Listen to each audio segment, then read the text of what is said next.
All right. All right. Well, you want me to start, Sandy? Yeah.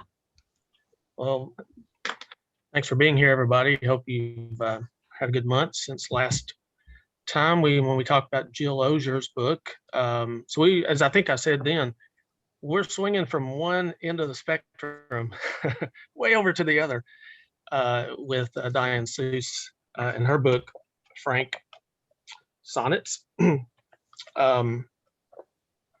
So some of you may already know her work, Four-Legged Girl. I was holding this up earlier, Blows You Hollow, and several other books.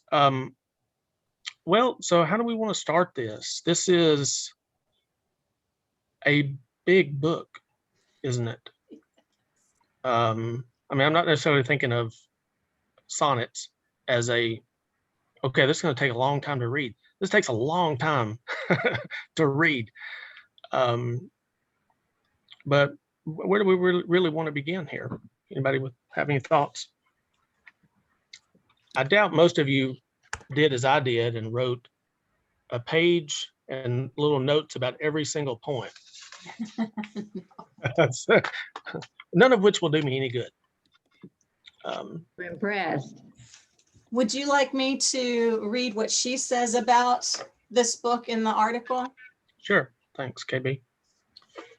For those of you who weren't here when I mentioned it earlier, the latest issue of Poets and Writers, I can't do a mirror, has an article by Diane Seuss called Restless Herd, Some Thoughts on Order in Poetry and in Life. And she talks about each one of her books and putting them all together. And so she says, Frank Sonnets, a sort of memoir on 130 contemporary sonnets. Despite its adherence to the form of sonnets, the arrangement of the book itself is relatively simple. The poems appear not in the order of their living, but in the order of their making, so I could capture the improvisational nature of memory. Although I originally had divided the poems into titled sections, her publisher suggested we get rid of those. The trajectory represent a seamless cascade rather than something divided into movements. Now I can't imagine it any other way. The units of the sonnet, all 14 lines, some gesturing toward rhyme and meter, others not, all hold the same amount of space, the same pressure, like hospital windows or cells in a film strip. Nothing is more foreground or background than anything else. Strung together, the sonnets compose a book that theorizes memory and converses with the dead. Do they compose also a life? Some might say so. So if you were wondering about the order of them, there's a little bit of that. Yeah, and interesting that she originally put them in sections, and then her publisher said that's kind of counter to the whole mission of the book and took those away.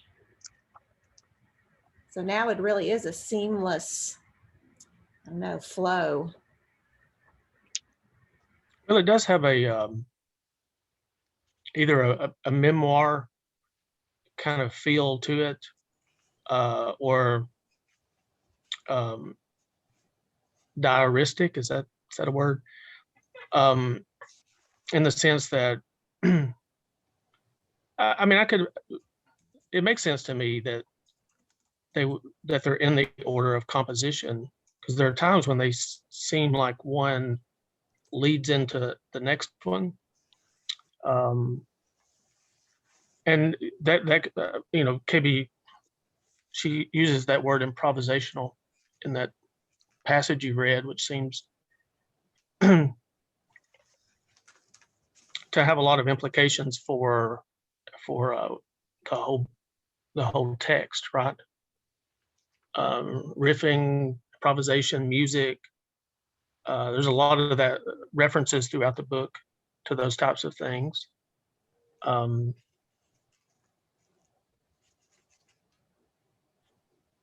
Yeah, I think she set out to purposefully write a memoir. And let me just read this little thing about, this is from Tupelo Press, interview with her.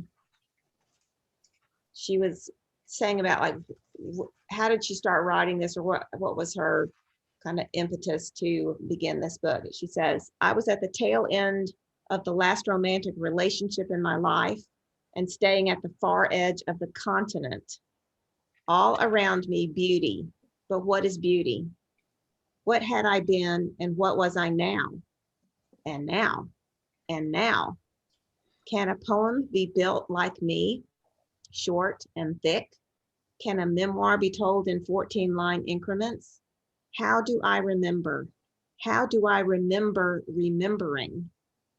Can I employ language with improvisational fleet-footedness like Frank O'Hara often did within the sonnet form? Can I be both artful and honest?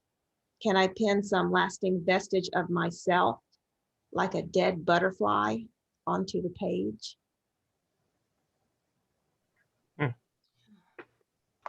So I think a lot of it is remembering, like the order had to do with her memory and the way that, that manifested itself as she, one thing leading to another, like how memories often do.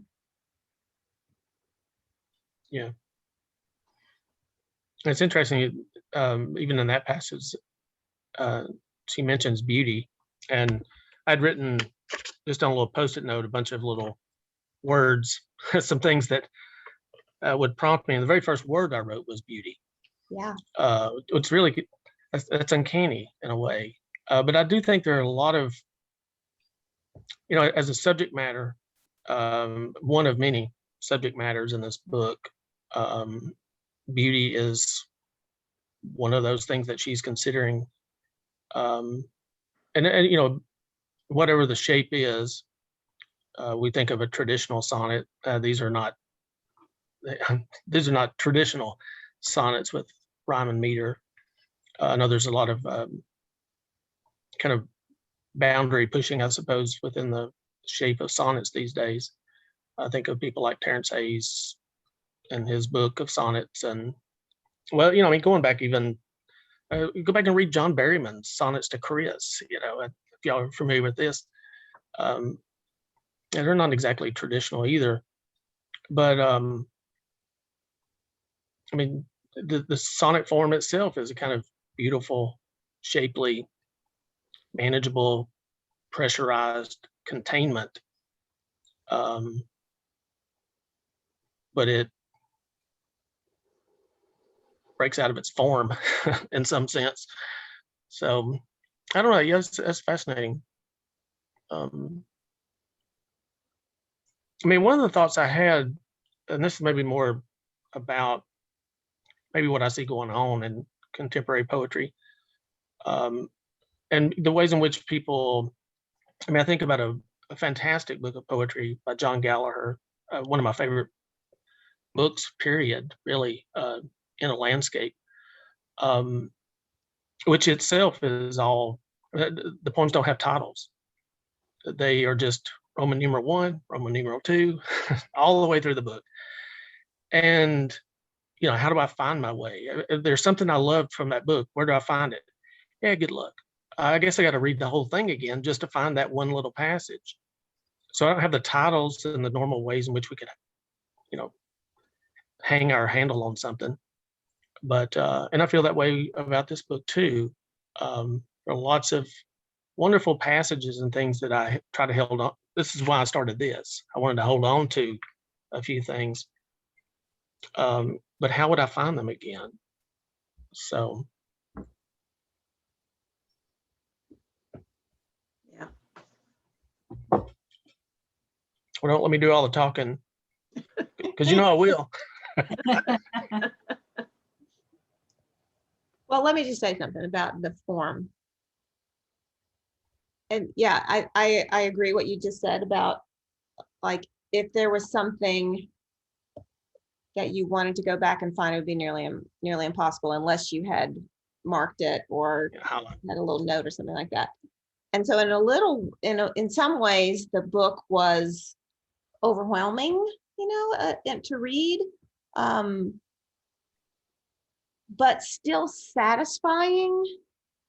And I think because of the 14 lines and the shape of the poem on the page, where there's pretty much, that nice rectangle of words, lines are close to the same length, and the spacing between the lines. That to me was inviting, even within the kind of the, I don't know, the jumbledness of how it went on and on and on, moving from one theme or passage or image to the next. But I don't know, this book, I had a lot of different responses to this book. And I think the first one was, wow, how am I going to read this? How am I going to read this whole book without being totally overwhelmed? And yet at the same time, it was like, I have to read this book because now I can't, like it's compelling me in some kind of interesting way. Not just by theme, but the structure of the sonnets. And to find those rhymes, how she uses rhymes internally, and some of them are very sing-song and musical. And I found those to be really interesting. Yeah, I'm trying to find the part. There's something about like I grew up in a rectangle, or Oh yeah, I'm trying to remember where this is in one of the poems, but which I assumed was a trailer. I mean, my birth mother lived in a trailer park, so I visited. I never really thought of a trailer as like a. If I grew up in a trailer, it makes sense that I would write a sonnet, because it's it's like the shape of, in some sense. But I gravitated to that moment when I read it, and there is gestures toward or discussions about ars poeticas, about the sonnet itself. The sonnet is a kind of, at one point she says something like poverty. Oh, it was a great line. Gosh, what a sonnet, page 117. It's good I wrote that down. So for every single page. Page 117, the sonnet, like poverty, teaches you what you can do without. I was envious. I was thinking about all the ways in which other poets have said something about the sonnet. They've written a sonnet about the sonnet, right? Yeah. But look at the line break on that too, though. The sonnet, like poverty, teaches what you can do. Yeah. And there's the line break, without. Fantastic. I love that poem. I loved it. Also, the one about rectangles on page 23. 23? Yeah. Yeah, I was raised in a rectangle. Yeah. I didn't understand what the blue rectangle was that she climbed up in London by the clock tower bell. Did you get that part? Because I kept thinking I'm supposed to get this, and yet I can't. And I've spent a lot of time in London.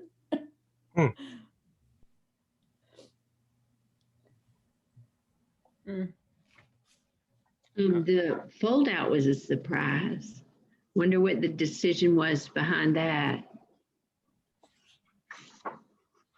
So I will say this, I love that. And as someone who has had to put together, or has had the opportunity to put together publications, like one time I got to do one with a gatefold, a double gatefold, and two different kinds of paper, and embossing and debossing. And I just, when I saw this book, I was like, yay, they gave a poet that opportunity to write, long lines that want to, almost need another inch or two, and the spacing between the lines, and just really like that way it engaged me.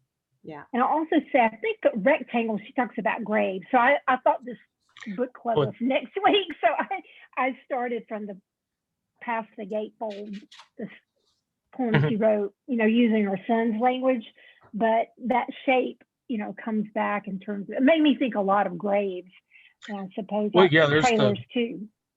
That's a very good point. There's more than one poem that mentions graves or grave sites. There's one, I think, later in the book where her mother sits in a chair and watches the snake, and then the deer come across on the graves that they haven't, right, their future graves, I think.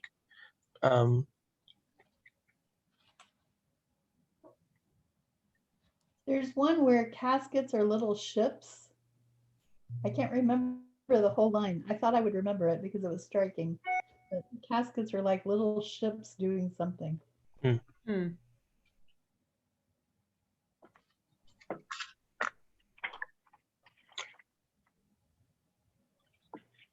One thing I tried to think about with this book was,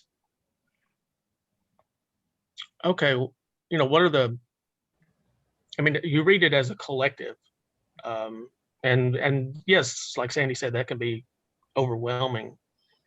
And I do find that overwhelming, but also I like to be overwhelmed. so to me, it's like a wonderful thing. To be I said it was overwhelmed. wonderful too. Yeah. But if this were, if this were my book and I were giving a reading from it, which poems, do you put forward? And so that got me to thinking about making little check marks next to specific pages where I'd written down things. And I have a good number of those.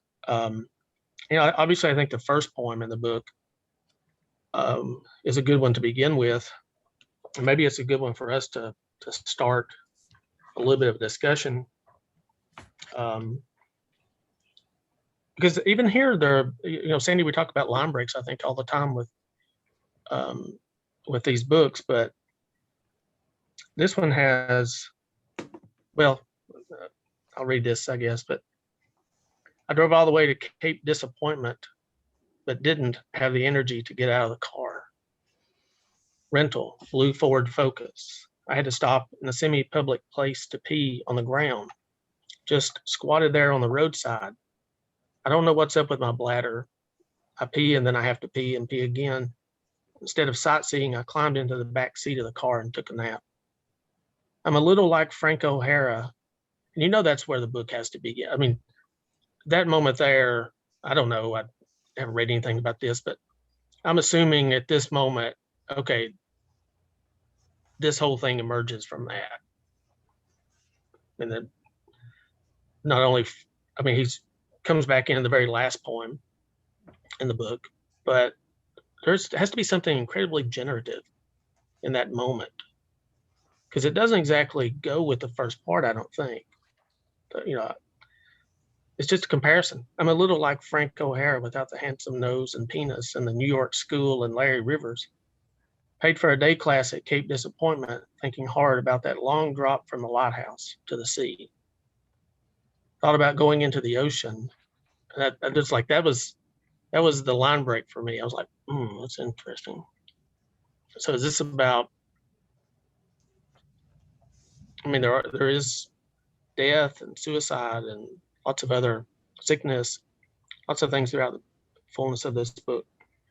Thought about going into the Ocean Medical Center for a checkup, but how do I explain this restless search for beauty or relief? The first line is really a classic. Is Cape Disappointment a real place, or it's just a symbolic place? She says it's a real place. Okay, but just the whole notion that you drove all the way to Cape Disappointment, but didn't have the energy to get out of the car.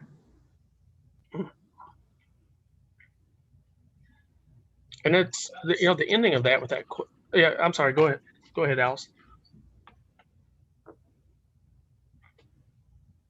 Are you muted, Alice? Alice, you may be muted. No, I'm probably not talking loud enough. Oh. Better? Yeah. Yes.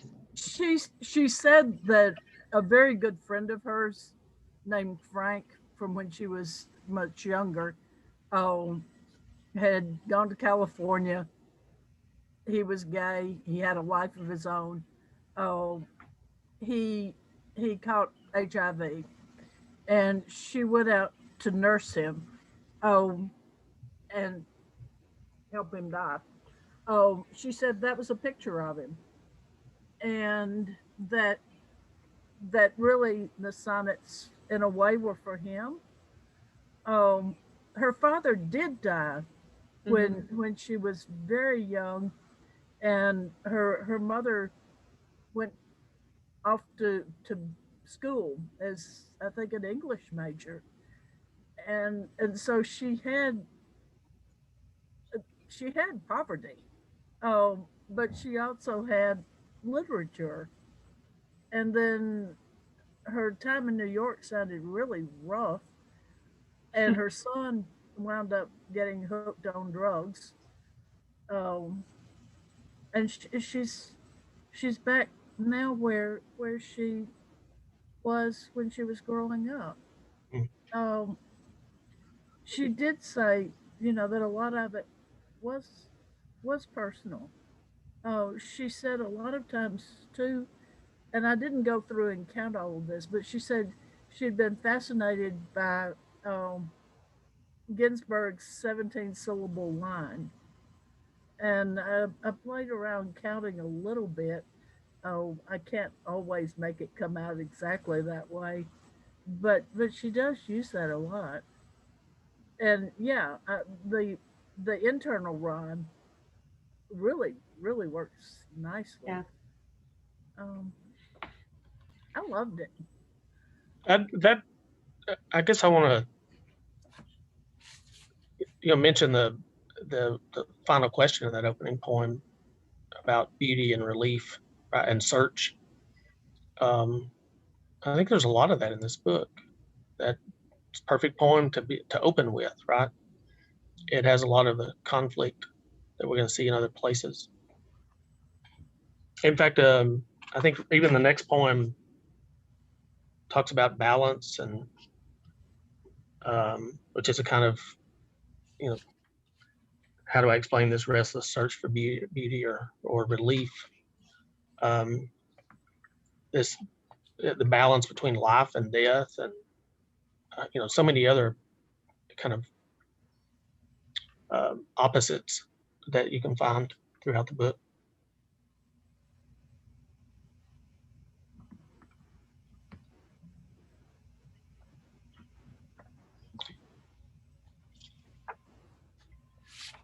Hey, let me say something about Frank O'Hara.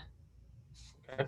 So first of all, this, Alice, I think this person is Michael or Mikhail or on the cover. That's her friend.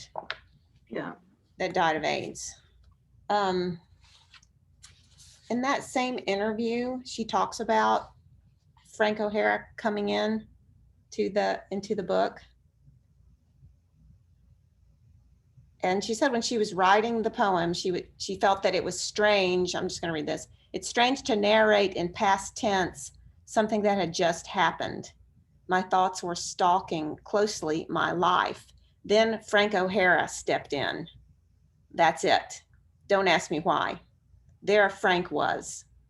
Those lines contained the poem's DNA.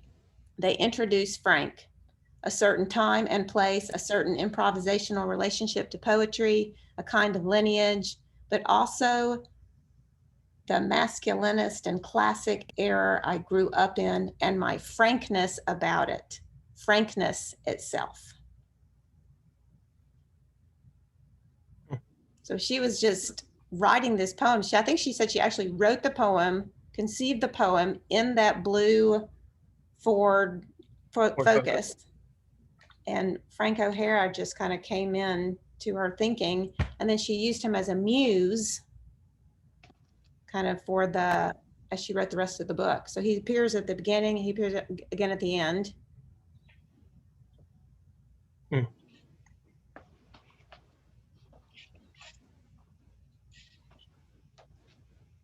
Well, there was something on page 78.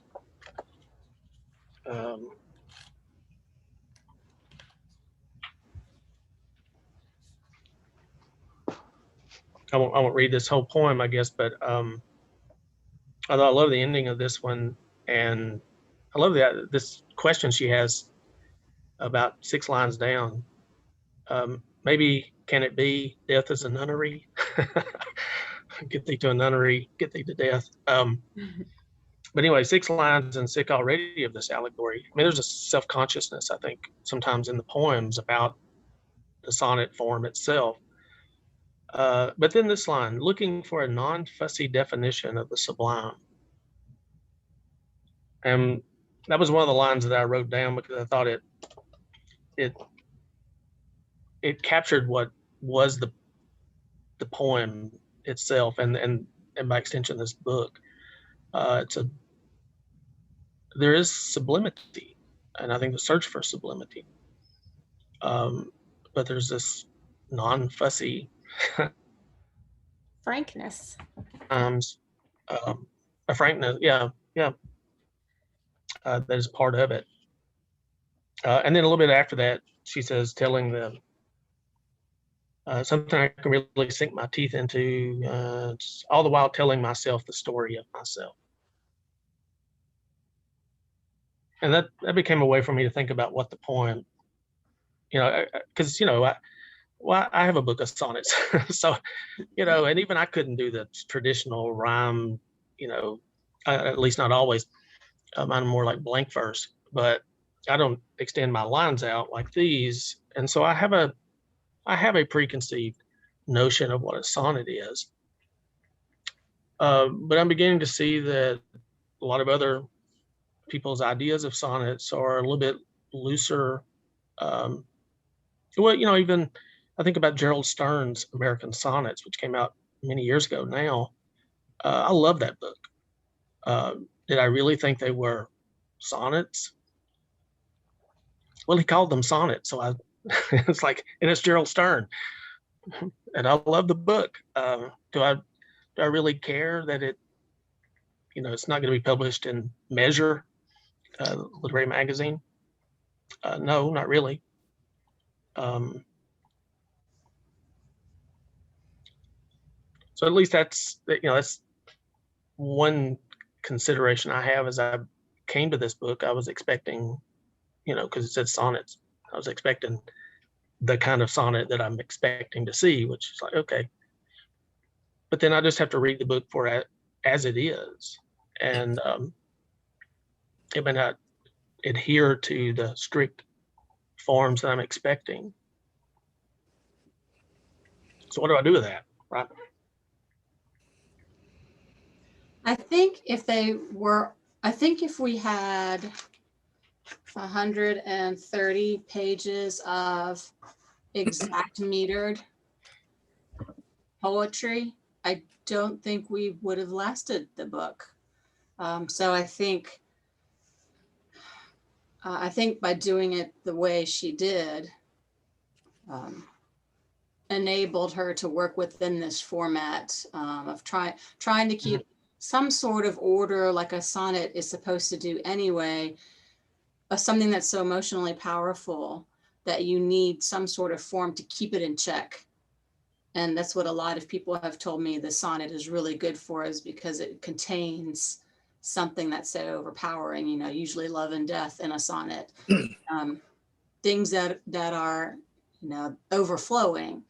But I think if she had tried to do the iambic pentameter, I don't know whether she was going to do Shakespearean or Petrarchan or whatever, but I think, Seussian. She's doing Seussian. It sort of kept her in check while not tying her hands for doing that. I mean, I'm with you. I mean, when I think of sonnet, I expect to see a lot more of a metered thing and rhyme, but I'm fine after I got used to it. And then after I read that article in Poets and Writers, that really actually, I liked the poetry better after I read the piece that she wrote, because I felt like I understood her better. I had never read any of her stuff, and coming to this clean with nothing, it was difficult for me to get into. But then I read that and I went back and read some more. I was like, okay, I understand this better now.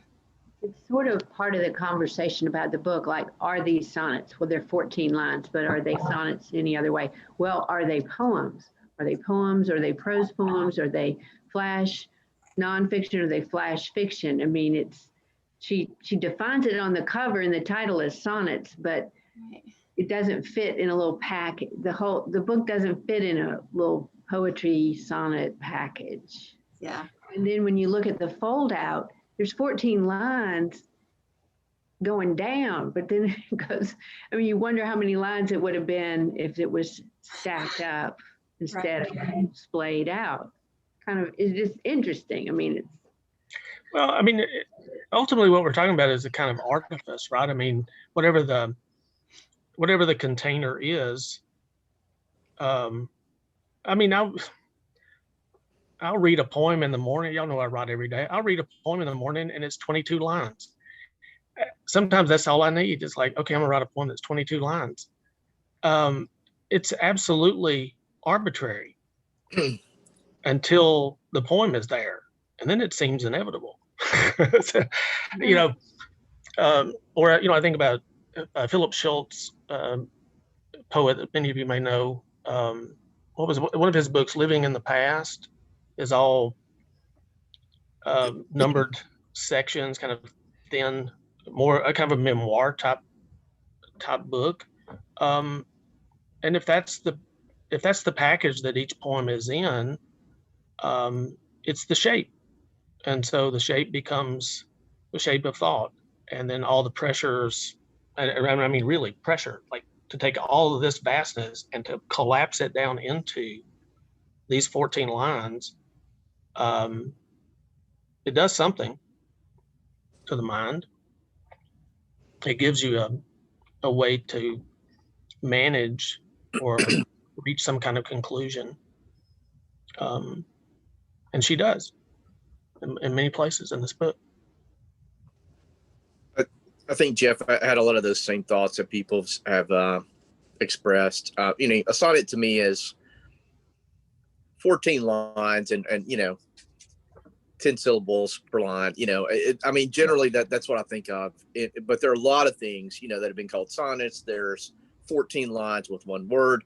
You can find a lot of variations. One thing, as people talk about the interviews, and I was thinking about one of the interviews I read with her, I think having 14 lines provided her a target, a cutoff target, because these are so emotional and her imagination is so expansive. Mm-hmm. And it's almost like a novel, as well as a book of poems. There's so many people and characters and teachers and students and friends. And, I think the 14 line, it's almost like, I don't know, like she's in an amusement park and she's riding a roller coaster, and she knows it's going to go around up and down 3 times. And at that third cycle, it's over, otherwise, if it didn't have a limit on how many times it would go around, it could just go on forever because she's got so much to express. So I think the 14 line cutoff was maybe just a form for her, and some of the poems to me are a little bit, I mean, they feel a lot like a traditional sonnet, like a nice shirt. The others are like a big sheet billowing in the wind on the clothesline. I mean, it's just nothing like a sonnet. And to me, it's more of a prose poem in 14 lines. So anyway, those were some of my thoughts that I had about the form. Yeah, and she says that in a couple of different interviews that some of these read like a block of prose, some read like flash nonfiction, some have the vestiges of rhyme and meter in them. And she wanted these to be contemporary and push the limit of what a sonnet could be. I think she certainly does that. What's a not sonnet, Jeff? Jeff O, expert of all types of poetry. What's a not sonnet? Oh, and non's like the idea of like something completely made up, not like nonce forms. I mean, my watermark book that's coming out is a totally nonce form that I created or invented, but it's just a shape that you create.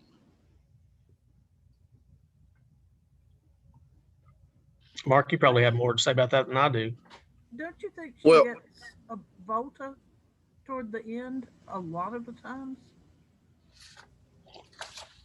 She says I didn't think about that, Alice, but I would imagine you're correct. She said that she has paid attention to that. You know, Jeff had mentioned to me, or to all of us, maybe that there's, you know, buzz about this book being a Pulitzer winner, maybe, you know, and I start thinking about other books, and I think about something like Natasha Trethewey's Native Guard, which, you know, really, as Rita Dove says, knocked my socks off the first time I read it, and then it went on to win the Pulitzer Prize. So I started thinking, okay, well, how do I look at this book? And by the way, Natalie Diaz, the first book we did win the Pulitzer Prize this past week, right? Yeah, yeah. So, you know, I start thinking about, you know, different books and what they aim for, and, you know, or you know, the question, what do they do? Like, what does this book do for the cause of poetry? And, you know, to some extent, you can say, well, it doesn't have to do anything. It's just her book. But it's kind of discouraging to me when I get those library emails or Goodreads or something, and there are all these categories, and you can't find poetry anywhere. And I know it's not a moneymaker. I know it's not, you know, making tons of money like crime thrillers. But I mean, you have to dig into the literature and fiction, you know, category to even find poetry. So I'd like to think that, you know, in some way, some of what's going on in the poetry world might build the readership again a little bit, where maybe it's never going to be something like, you know, people waiting for a book to come out by Tennyson, but something that is not considered so obtuse or obscure that it doesn't even deserve a category on a library checklist. And I think one thing her book does is, frankly, when I pick up a book like Best New Poets, whatever year, fill in the blank, or a lot of the magazines, and I read a poem, it's like everybody needs 4 pages to write their poem. And I'm thinking, really, did you really need all 4 of these pages for your poem? So I you know, I like to think maybe some people will read her book and say, oh, look, you can set a limit for yourself, even if you expand it, you know, left and right. You know, you can set a limit or a form for yourself, and it helps trigger your imagination. It doesn't inhibit it.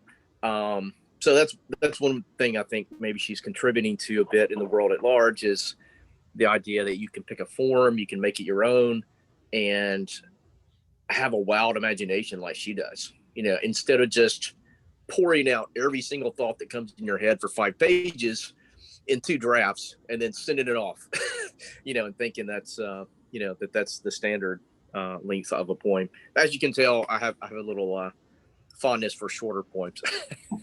I do too. I'm with you. Yeah, KB's made that. Next month we're ditching Tiana. We're going to Albert Goldbarth.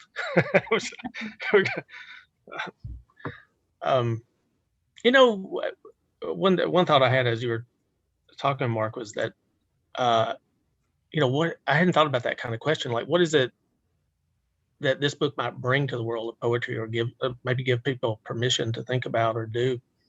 And there's a real, I'm reluctant to say this word because I don't want it to come across as derogatory, and I don't mean it that way, but the poems are just messy. And, you know, because people's lives sometimes are messy. And I mean, I teach at a community college, and so it's important sometimes, even for me, to let my students know that you don't have to sound like that. You know, that person, I mean, maybe that's it's a higher economic strata or whatever. I mean, yeah, your life is your life. I remember one of my students one time, the first, she'd written something that was really bad. I just said, tell me how all this started for you. And she just said, well, I was standing in the bathroom with my boyfriend. I just peed on the stick. And I said, whoa, write that down. That's your opening sentence. And she said, what? I said, write that down. That's your opening sentence. Nobody has ever said that in the opening of anything. I was standing in the bathroom with my boyfriend and I had just peed on the stick. That's going to grab your reader. She said, no. I said, yes. I mean, just trying to get my students to think that, hey, your life is your life. whatever it is, if it's got problems or, I mean, there's a lot of problems in this book. Well, actually, there was a line that she had about the nadir of trauma. Where's that line? Find it. I know I've got it written down. I'll see it here in a second. But the idea of somehow passing the nadir of trauma. Anyway, yeah, it's here somewhere.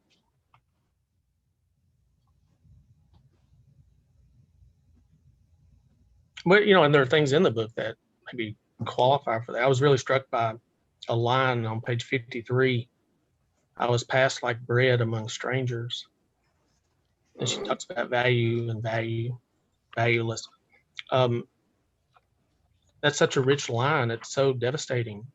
It strikes me as incredibly vulgar, but it's also passed like bread among strangers, which is sacrificial and holy. And so it's this collision of in a line like that I mean, I was really stopped by that. And there are many places where there's some level of trauma that's going on. Well, there's the one poem about it's the horrific male poets who had a long history of improprieties or worse. The page 57, the famous poets came for us. Remember that poem? Yeah. That and I mean, she plays on the word came. I was just lots of those types of things in this book too. Yeah, the one with the trauma nadir is page 61, Jeff. 61. Yeah. Oh yeah, I've got a check mark next to that. I should have noticed it. Yeah. And then right after that, page 62 is a poem about abortion. Mm-hmm. Earlier on 58, weaponizing the word beautiful, I'd written down that. 59, talking about punk music, I think. No escape from its thesis. Everything that was unfolding in my daily life. Did anybody else like the one on 83 where she was saying all lives have their tropes? Oh yeah. We have minimal control. Maybe beauty's your trope. That's a good one. Or maybe you're the ugly one. Not fun.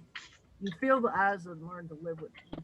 Or you're the princess rankled by the pea, or the pea smothered under 10,000 mattresses, and the princess on top like a heavy cherry. Who am I to judge the framing of a life? Yeah, that knocked me out. And she plays so much with that whole thing of Keats with death and beauty. Mm-hmm. Oh, Yeah, this was one of the poems I had to read to an audience. So Diane Seuss, if you ever see this, make sure you read that poem to an audience. It's a great one. In fact, that was one of that line, Alice, I had written down, all lives have their tropes. And that I kind of toyed with that as an opening question for this book. What are the tropes of this life? If we have this book that is a memoir type investigation, then what are the tropes?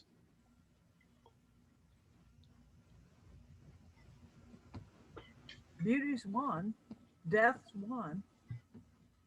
Small town, maybe even America, Poverty. Drugs. Unlikable men. I think my favorite poem in the whole book actually is on page 34. Which one was that, Bart? His body was barely cold when the suitors Oh. swooped in on the young widow. Oh yeah.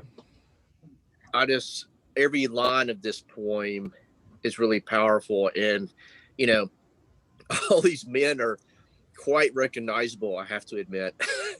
One of the most awful is Al, her friend's husband from Wabash, Indiana.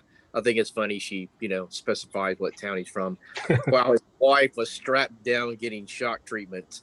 The men in this point are just kind of despicable. They're like, I don't know, squirrels trying to break in your house or something, except not as nice as squirrels. And one thing I like about this poem, of course, is how it ends. It's a tribute to her mother, and it's just tremendous. How did she fend them off, the suitors, and go to college and read Ulysses and write papers on that manual typewriter and feed us, my sister and me? I mean, I get choked up reading this poem.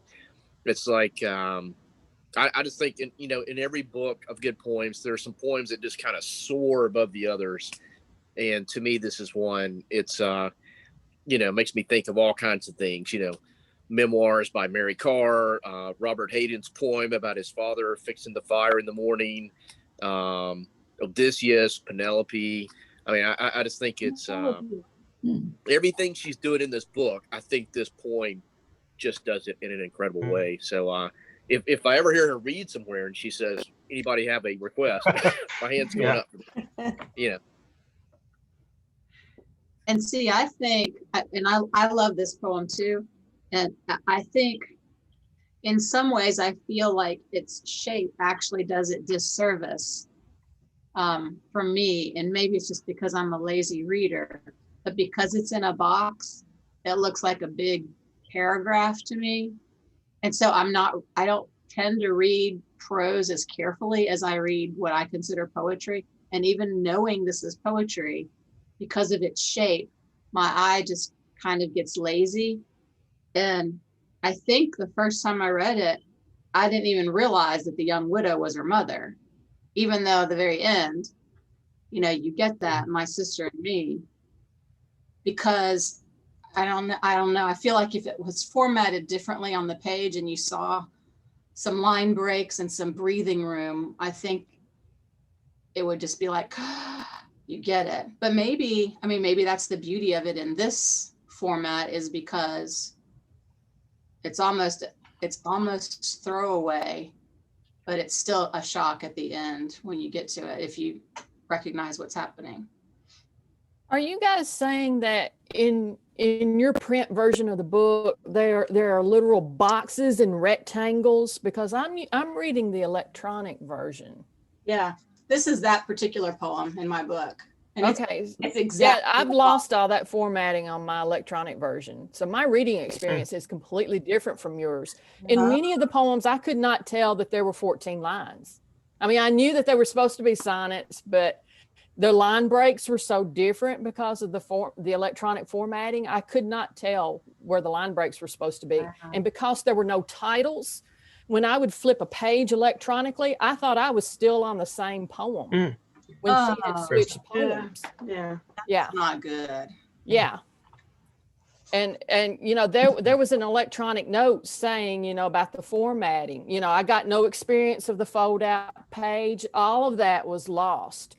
So as I was reading through, I really started to think, how important the visual presentation of a poem is on the page, where you can't see the forest for the trees type of thing. We're always thinking about the line, but the whole presentation of the poem on the page, that was completely lost to me. Oh, that's disappointing. Yeah, I think $9.99 on Kindle. Yeah, I think formatting and the pleasure of the printed item in your hand is important. And I think of books I've seen in the library, like The Shield of Achilles by Auden, to see it as a separate book and to see how the typography is laid out. Mm-hmm. It's a very different experience than reading just a bunch of lines jammed onto a paperback page, with one poem starting that jammed right next to the next one.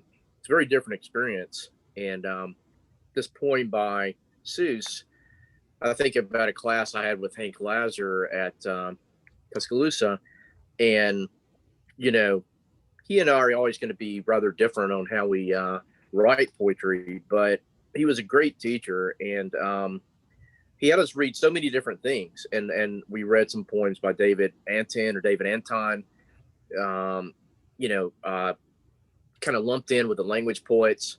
And it's just like one continuous thought, for 20 pages, and it was performance, I mean, it was great. I mean, to listen to him on tape was fantastic. And that probably helped me get through this big block of text that she has, so I think I have Hank to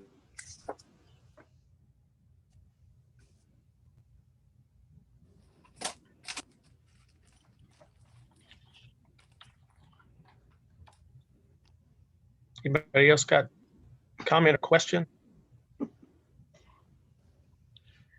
I've got stuff from every page.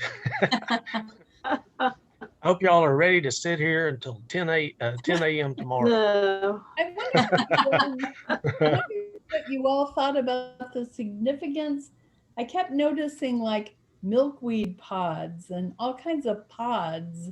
Yeah, a lot of milkweed.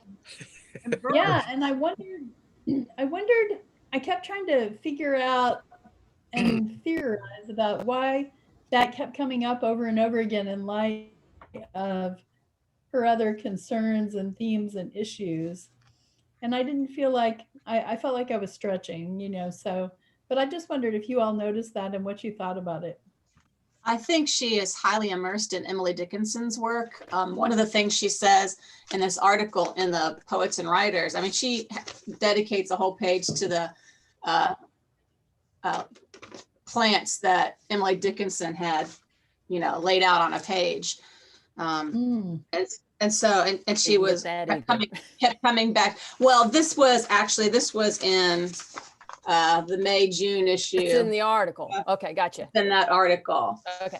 Yeah, and she keeps coming back to the white and the order and Emily Dickinson and the things that are hidden and the things. So I wonder if the milkweed isn't just, it might be one of those things that she has in her vocabulary unconsciously, going back to that.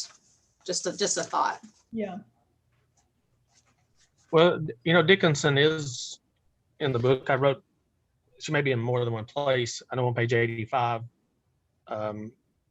This is in the series of, or what I take to be a series.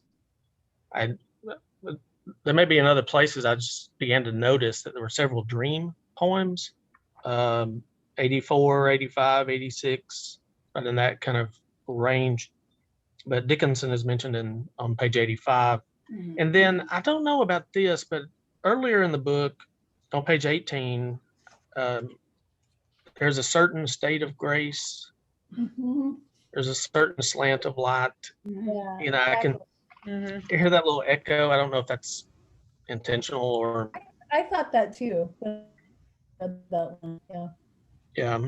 Well, and then on page 14, she says, "I am remembering Eden."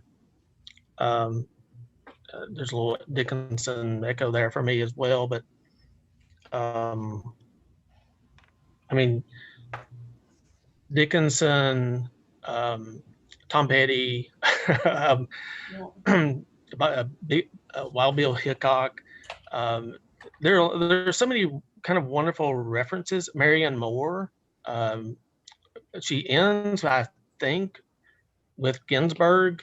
I know she has a poem in Four-Legged Girl about William Burroughs. Actually, was Burroughs in this one? Am I remember? Maybe not. But at the end, she says on the very last page, 130, I know a man who said he kissed lips that kissed lips that kissed lips that kissed lips that kissed Whitman's lips. Who will say of me, I kissed her? Who will say of me, I kissed someone who kissed her, or I kissed someone who kissed someone who kissed someone who kissed her? And I think that must be Ginsberg, because I spent 3 hours with Ginsberg one time, and he told me who he slept with, who slept with, all the way back to Walt Whitman. I was 19. I'm not sure why he thought this would be of interest to me, or maybe it was, maybe he was fishing there in the wrong pond. But when I read that, I was like, that's got to be Ginsberg. But there may be a whole bunch of people who use that that line or that idea. It's like 6 degrees of separation. Yeah. Yeah. Oh, Ginsberg was. I don't know if I actually. Well, I'm assuming it's known. If that was information that was given to me, I've forgotten the order. Oops. I'm sorry. I guess the world will have to go on. Although I do remember the first. Here's something about milkweed pods.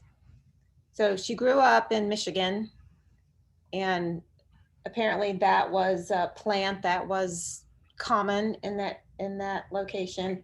And she played with milkweed pods as teacups and as puppets and as just things in her childhood. So I'm assuming that that she developed a fondness for them, or an image that keeps coming up in her work because of those childhood memories. She talks about them in a couple of her interviews. That could be one reason why they keep occurring.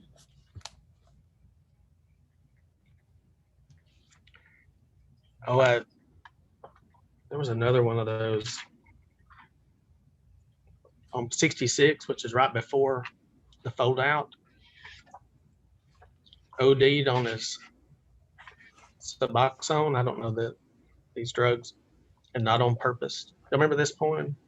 This was another one that really caught my attention.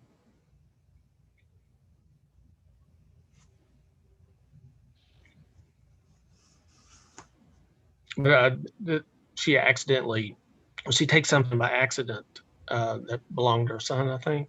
But I love the ending of this. On the third day, and there's so many references to Jesus, on the third day. On the third day, I returned to myself, though never all the way, for I glimpsed the oblivion he sought hourly for years. Saw I'd authored him in my bones. What a great phrasing. He was my allegory, analogy, corollary, mirror. I forged his suffering, his nail, his needle, his thrill. Of course, I swallowed the stupid pill. And, that's not the only place where there's, I think it's the word wince, which is about the middle of the last line, and then the word sense to end the poem with. I forget what page that one's on, but, here you have that internal rhyme. But it's still, it has that satisfactory kind of feel that we know when we read sonnets, right? That clicking sound of the couplet. But it's still it's a surprise to come upon it. Of course, I took the stupid pill. And it's such a brilliant little kind of moment, because it's all even in that last statement, it is so much of what she does in these poems. Of course, I swallowed the stupid pill. It's ordinary speech. It's messy speech. It's not elevated language in any kind of way. I don't know. It has personality to it. I think, Jeff, there's a strong element of performance. I think she also borrows here or adapts the stand-up comedian. Even in that first poem, I drove all the way to Cape Disappointment. I was too tired to get out. Or, you just see Rodney Dangerfield in the back of the room going, I could work with that. I could work with that. And that 14th line, she knows that 14th line is coming up. And, she tries to end with a zinger. And like all poets, some of these are better than others. There's a lot that are really great. So I think she's even toying around a little bit with, joke kinds of performances in her work.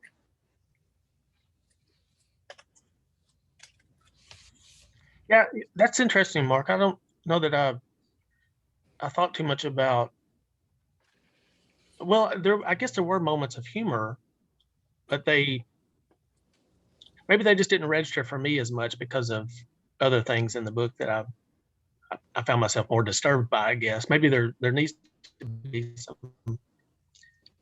some sense of levity. I think she also, she engages in kind of name calling, and it's very dangerous, especially in our contemporary culture, but she gets away with it. Now she says, now Mrs. LaPointe was a dug up bone, but Miss Edge sparkled. That's on page 19. And she does that fairly often. I mean, I think of all the cicadas around here. She might just right in the middle of her poem, she might say, now Mark was a cicada face, but he was, fairly nice. It's she, and I think it's this kind of, she gets away with it because there's this unremitting honesty. She's not holding anything back about herself. Yeah. And so while she's or being anybody that, else. you open the door of that kind of honesty, you're also going to be honest about somebody else. So, I think that's why she's able to walk that thin line and get away with it. Yeah, she does mention that. She mentions Kenneth Coke and some other male poets, but there's a poem about Robert Creeley and his glass eye.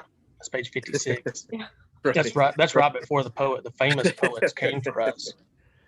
Right.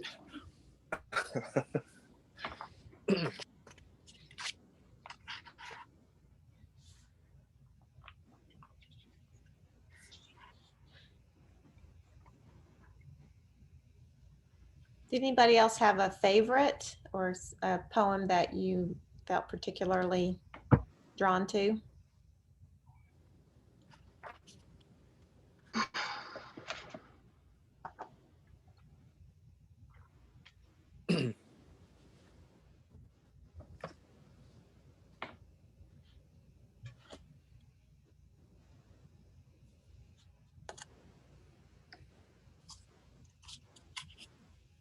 I've already mentioned, I guess, a handful of poems, but on page 80, I fell in love with death.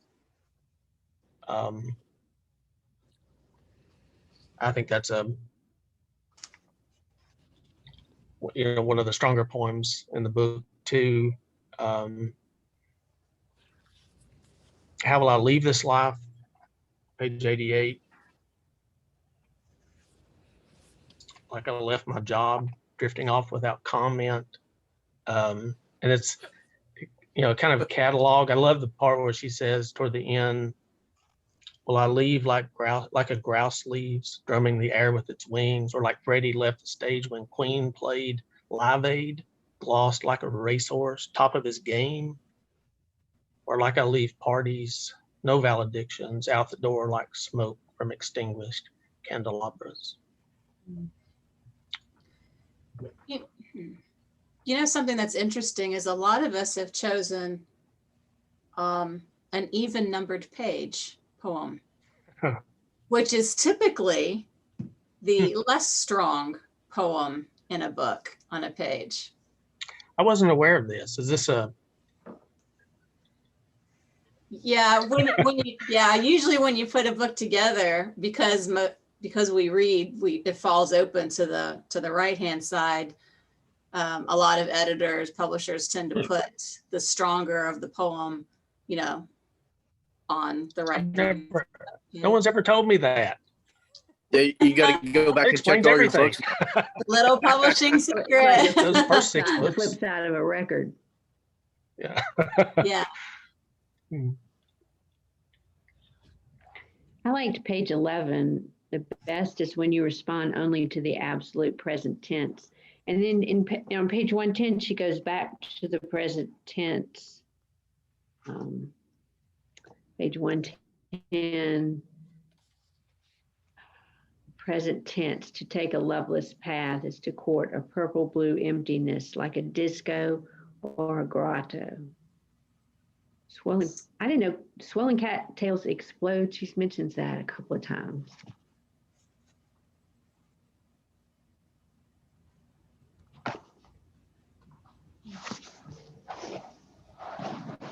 now I'm beginning to kind of wonder if I see the fold out in the middle as a kind of intermission. That's probably the wrong word, but a before and after. Like, okay, the first half of the book, the second half of the book, and where do I find myself more centrally located? If we see it as a kind of arc.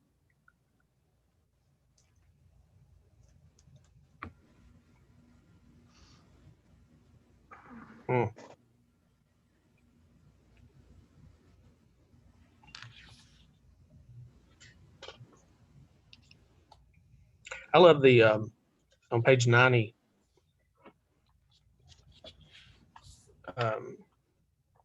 She's talking about nursing the baby, and this poem, like several, I don't know how many would be in the book, but there is a kind of maybe this is a kind of trope, but a repeating. What's the right word for this? It's not necessarily anaphora, but I was nursing the baby. Go several lines. I was nursing again. So she picks up on repeating the beginning of sometimes a word or a phrase.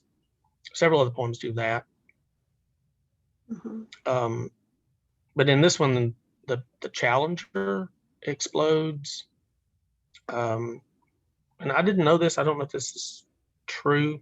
I mean, I saw this live, as probably a lot of people did. I was a senior in high school. We were all watching it live. Talk about the trauma, nadir. Just as we were about to move off into the world, all the possibilities are there. Boom. Like I've even written about that. But she says, they say the astronauts were alive until the cabin hit the water, eyes open all the way down. What a devastating kind of moment. But it also made me kind of think about the ways in which, as horrific as that is, I would say this is a poet whose eyes are open all the way down, all the way down. If I can make a metaphor out of that, which is maybe terrible to do, but because there are lots of things I would say in this book that are kind of uncomfortable to read, and that's everybody has different views about that, what is or isn't comfortable to read. I'm of the mindset that people write about what they need to write about. Let them. And sometimes you may just walk around the edges of it, or maybe it's not your poem. Maybe some of these poems in this book aren't mine, although I leapt full-faced into all of them. But I can imagine that some of these poems are really, really other people's poems, and that's great. That's a good thing. Sometimes even the most uncomfortable thing, somebody needs to read that. Someone needed to write it. Does that make sense? Well, and it's always good for us to get out of our own bubble, our own writing bubble, our own reading bubble. And even if it's not something that necessarily touches us, you can see what is touching other people. I mean, just as a teacher, when my students say something, sometimes I just think, oh, I never even considered that perspective because that is not my experience. And so when they bring something up in conversation, I'm always grateful that, the people are brave enough to say something so it can, it can inform people who aren't familiar with another situation. I mean, this is not none of this is my experience. There's not one thing in here. And so it was, it was hard for me to settle on, besides the whole, lots of words on a page kind of thing for me. but it's a good exercise, and there are so many beautiful images in some of these sometimes disturbing poems, so it's always good. It's always good to read something, I think. Anybody else like the one on page 102? I liked it a lot. Oh, Yeah. Mm.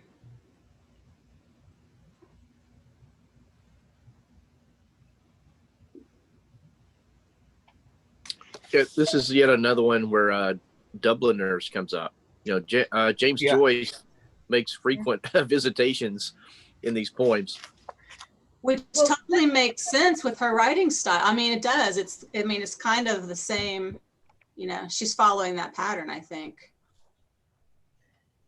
Yeah, and that was one thing that even though my own life experiences are vastly different from hers, all the allusions, like everything from I love the movie Chinatown, and I love Neil Young and Tom Petty, and I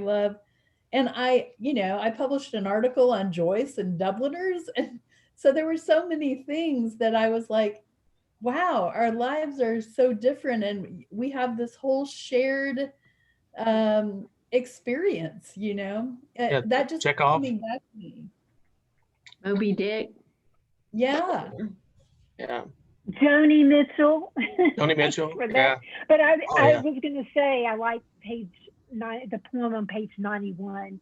To me, just looking at it on the page, it kind of zaps a little of your breath, which if you are trying to piece together somebody, a vision of them in your memory, what did he look like? And you go on this, and I think Neil Young's best song is Helpless. Yeah. For so many reasons, but it felt helpless, this poem did. And I think I really keyed in on those. So I started reading about this area of the book when I picked it up. Yeah, but that's like, there's not room for anything else to go on any of those lines. And I just, that was a little jolting and engaging at the same time.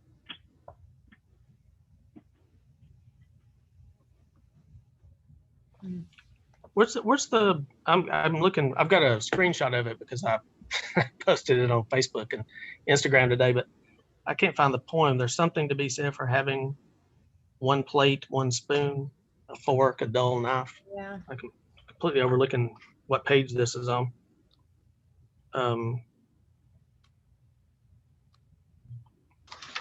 But that had page 54. 54. Okay. Yeah, this had some of the, as many of the poems do, have such beautiful lines, little, what I might call snippets I could just take out. It's so wonderful. And, so she says at the beginning of this, there's something to be said for having one plate, one spoon. I think it's on page 100. She talks about my literary taste of late are manic.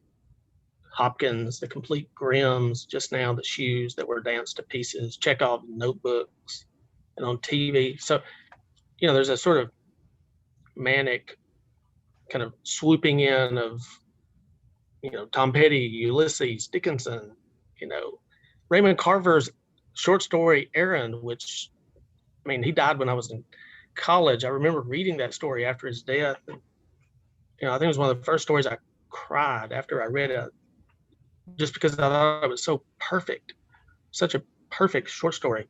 But so she's gathering in a kind of manic way, not only these authors and these kind of cultural references, literary at times, but also, musical and film, all of these references. But then here on page 54, there's something to be said for having one plate, one spoon, a fork, a dull knife, living out of a red suitcase. And then a little bit later in that same poem, she says about line 7 or 8, something about mystery. standing humbly at the gate of someone else's mystery and hoping for the sound, at least now and then, of the hinges turning. Mystery now, mystery then. I love those lines. And then all the way to the end of that poem. I mean, I hope that's true. I hope she didn't just make that up. But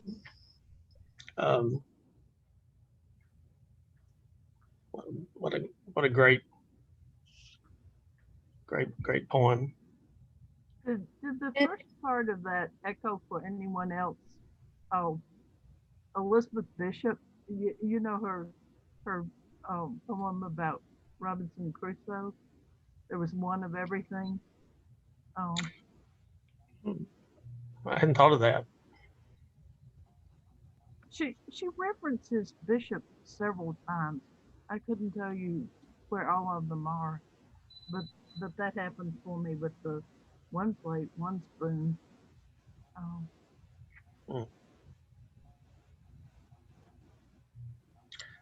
Oh, that's interesting, Alice. Even in the poem I mentioned on page 100, the one about literary taste being manic, there's a line in that, something about doomed love, a through line, or the through line. And that'd be interesting to think about, even how it moves in all the directions, like generational, back to the father, the mother, down to the son, down, or here with the men,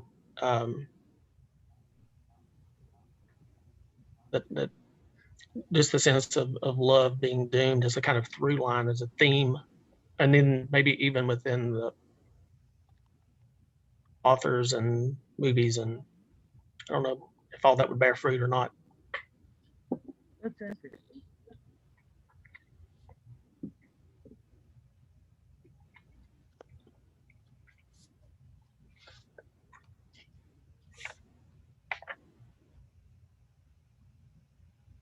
And sometimes the cultural references are funny, taking us back on to page 91, where Buck Owen and the Buckaroos are Suck Owen and the Fuckaroos. Sorry, I just thought it was funny. Like, never in a million years would I think I could put that in a poem, but I absolutely love that. I was just impressed that she had Jack Nicholson and Neil Young in the same poem.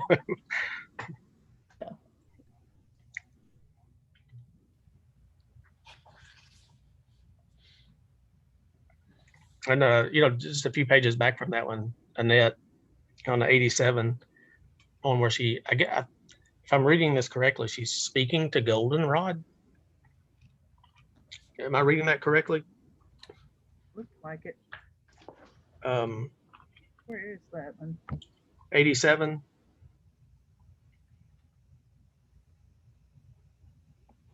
Yeah, Goldenrod, I could say. I mean, there's just sort of the hypothetical of that. Like, yeah, you could say that, but that's kind of odd. Goldenrod, I could say, everybody wants something from me, but everybody wants something and nobody wants nothing from me. Goldenrod, towhead beast. Goldenrod, you pack the meadows like gold-plated sardines. I have heart palpitations, but all forms of relief end with a kickback. It's interesting. I mean, relief was that last word of the first poem. And was a part of this one?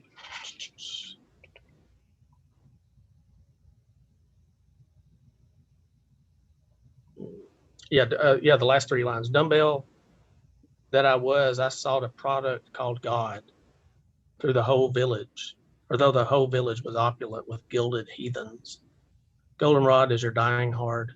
I know dying's hard. Are you reaching toward, or just reaching? That's beautiful. But it seems maybe a good way to understand the other poem, like what the poems are doing. Are they reaching toward, or are they just reaching?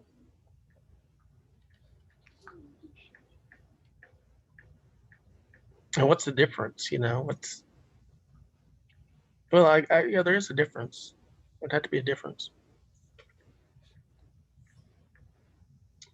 But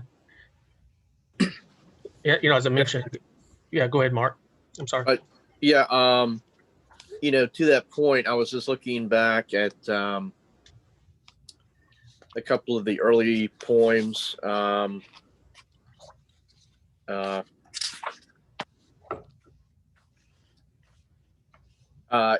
Well, there's the one that ends about no one. Let's see. Let me see. It's about God in Switzerland. Yeah.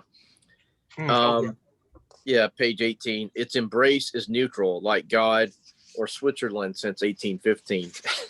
And then over on Yeah, that's good. Yeah, the poem over on let's see, page 32 at the bottom, she says, I didn't have money in those days, nor did I love God, nor David, even when he thawed.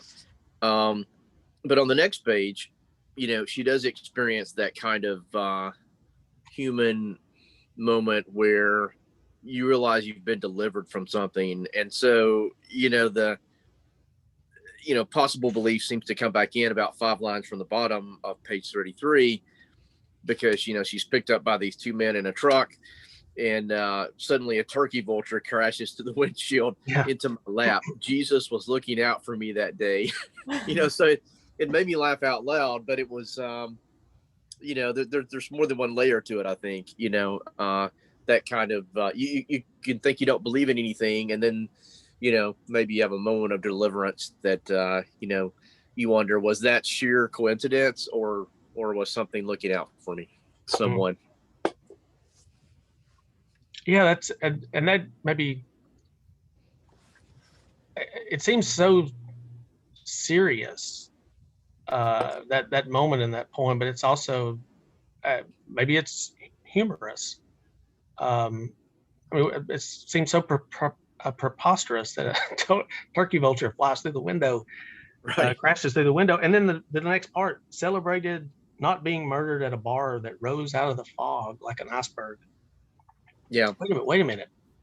That's not a good thing, is it? Yeah. She was delivered from a slasher movie. Yeah. Right.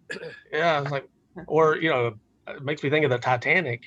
Just so it's kind of a whiplash or manic in that sense, perhaps. Yeah, there's a lot of. Oh yeah, I mean, there may be reviews that have already been written of this book. Surely there are. It'd be fascinating to really, for somebody to really take this on and to think about, okay, here's a kind of conflict or idea that gets worked out throughout the book. Maybe that would be, God, Jesus, religion. What was the one poem about? The patriarchy of Jesus camp is dead on page 41. So yeah, there are lots of that's a thread that's in the book. The issue with drug addiction, the son, that's another whole grouping of poems. The dream poems are another. I suppose there would be a way to put this book into sections if someone had wanted to, right? But I don't know. I mean, I'm not. That wouldn't be my recommendation necessarily. But if we're trying to make manageable units of how to. There's also quite a bit about the female body and sexuality. Mm-hmm. There's quite a lot about that in the book. Mm-hmm. Yeah. And sometimes that even connects to Jesus. So.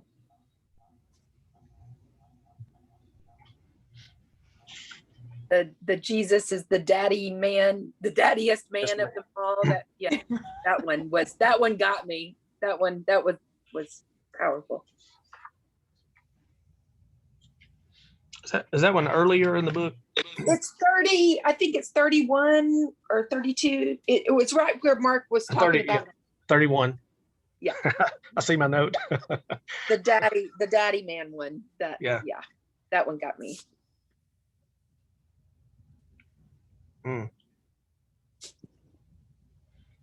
Yeah, I'm looking at my notes here. Just page 29. I floated, I flew, I fell. I fell. I floated, I flew, I fell. Page 30. Tragic spectacle, my realm. I, its ruthless queen. Well, that was a fantastic line.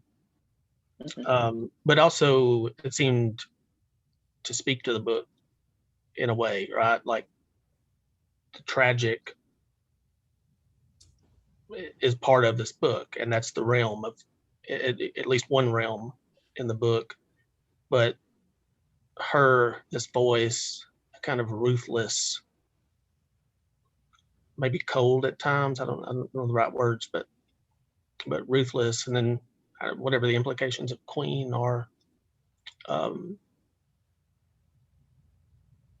then right after that, the daddy man, and then right after that, the suitors swooped in. And then the next page, or well, a few pages after that, 37, if you want the grand prize, you must keep a quiet mind. Page 39, the parents tried to build, the kids learned about death.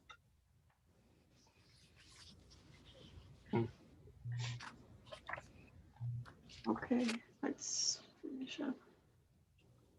Well, it's about 8:30. Do we have any closing comments?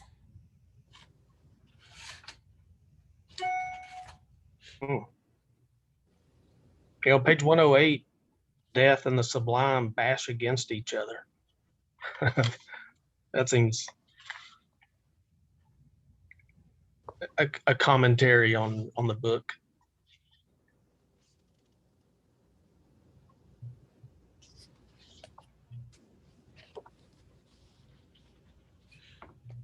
Well, let me read you something from an interview. Since she's not here with us and we can't ask her, what is she going to do next? This is what she says in her interview. She says, I really loved writing this book. My relationship with the sonnet has become almost marital, and the divorce has not been pretty. Therefore, the 1-2 punch of post-Frank blues and the pandemic, along with other various and sundry catastrophes, have made the next thing exceedingly difficult to imagine. I am cut off from the place I am writing from due to the quarantine. I guess she wrote this previously. My plan, therefore, kept metamorphosing. I'm writing in opposition to Frank. That is, I'm working in longer forms. I'm writing about my early experiences with literature, oddly enough, and I'm asking for ancient Roman poet Catullus's help to write about child abuse in my hometown. I'm considering a hybrid book of poems and essays. Ideas are still spinning, but the next universe has not so far cohered. Pray for me. Oh. Well, poems and essays, maybe. Yeah.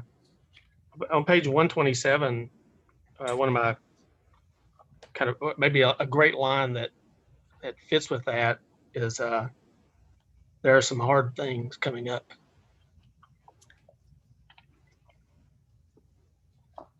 And by the way, hey, Mark, here's a moment of humor. I think this is humor, or it's just tragic. But the beginning of that poem on 127, for me, it's going to be something simple like Kylie Jenner dressing daughter Stormy as Kylie Jenner for Halloween. I laughed out loud when I read that. Yep, definitely. Yep.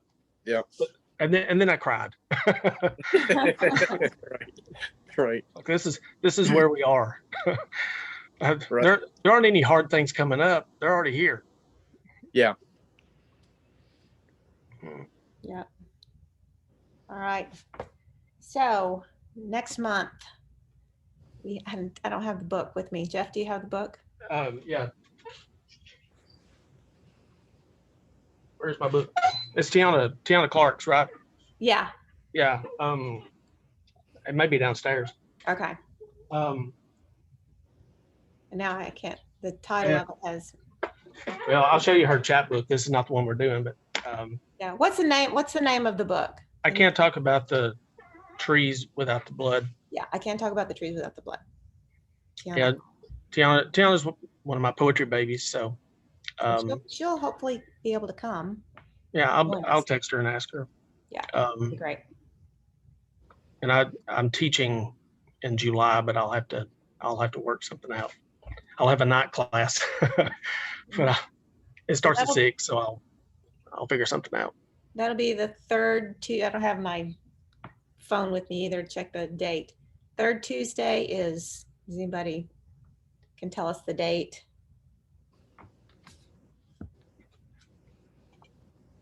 The 20th. The 20th? The 20th. Okay, great. July 20th. Tiana Clark's book. All right. All right.